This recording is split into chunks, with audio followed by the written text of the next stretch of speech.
Good afternoon, ladies and gentlemen, and welcome to another presentation brought to you by connectvk.com.au.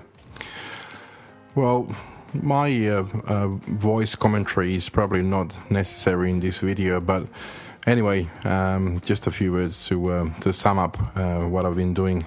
These are the tools that I've been using for this job, and what this video is about installing the clamp compression UHF PL259 Male connector.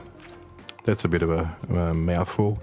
So it's a normal PL259, but instead of being a threaded back or a crimp-on, this one is called a compression clamp. So really good for the applications where the cable and the connector are exposed to the weather, or being left outside like most of our cables are for the antenna connections. As you can see, a fair bit of components into this connector, but don't get it frighten you, because the installation and assembly is pretty easy. All right, so slide off the nut, the washer, and the rubber seal. Cut off 20 mil off that jacket, peel it off. I've used the coax stripper there, but you can use just a Stanley knife, that'll be perfectly fine.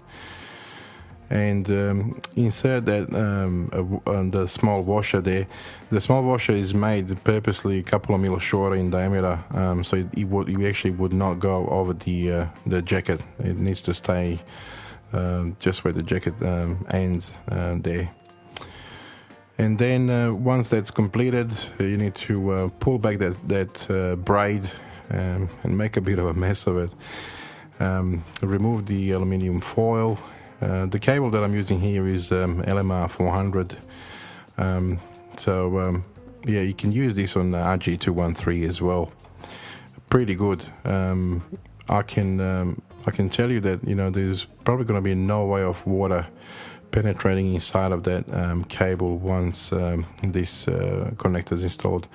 Yeah, make a couple of small incisions on the side of the cable there, just the jacket, and I'll tell you why in a second. And once you've done that, trim off the excess braid to be in line with that washer.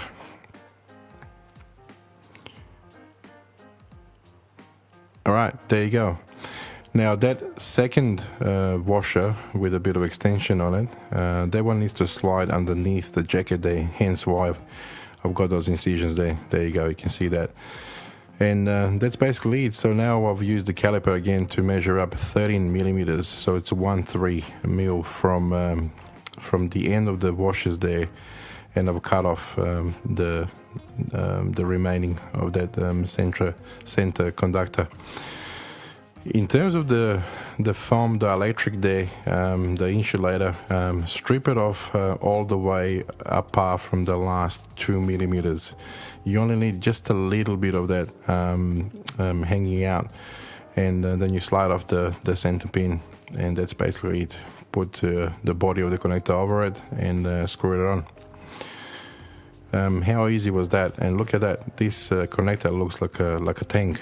Well, it doesn't look like a tank, but it's built like a tank, and that rubber seal, once tightened up, will compress that washer to push it down towards the bottom of the connector, so there's no way that water can actually get inside there. Now, soldering, again, this is the way I do it. It's not the correct or the wrong way. You take it as you wish. But I don't heat up the solder. I heat up underneath of that center pin, as you can see that.